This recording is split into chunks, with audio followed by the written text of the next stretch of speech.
isn't it sin if you participate by either thought, word, or deed? So I'm assuming maybe this comes as a rebuttal to one of your topics yesterday about, I think it was about sexuality, when you're talking about the thought of if we actually act on our impulses and the things that we have, isn't that sin as well? Mm-hmm. To just think about it, to think about a woman lustfully, haven't we committed adultery in our own heart? Maybe they're asking and referring to that passage of Scripture. What do you say about that? Yeah, it's a great question. And I was trying to differentiate, between what a temptation is and acting on that temptation that's there by being attracted to a sin and actually engaging in the sin. And I think that it's possible to act on or engage in a sin mentally, just like it's possible to act in or engage in a sin physically.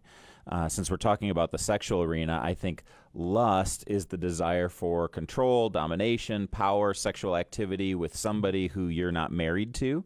And you may have that first impulse towards it, and it's not the first impulse that's wrong. I think that's part of what it is to be created human, is to have that attraction and that impulse. It's part of what keeps us procreating. Yeah. It's part of what keeps us attracted to our spouses. But we don't always differentiate that really well on our first glance. Where it gives birth to sin is when we say, I'm going to entertain that, fantasize about it, think about it, turn it over in my mind and create desire that's around that.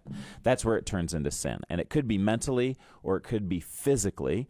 It's almost always mentally before it is physically. So if I miscommunicated that yesterday, my desire is to say there is a difference between temptation and acting on temptation, but that action could be mental or it could be physical. Yeah, if I'm at a pool and a pretty girl walks by, it's probably going to catch my eye, to be honest. But the lust comes when I'm like, oh man, if I start to fantasize about that person or that woman, I'm like taking myself down that path. I think that's where the difference is temptation, and then allowing that temptation to continue to grow and stew inside my heart. I think that's the difference between a lust and a temptation on like a practical side. Yep.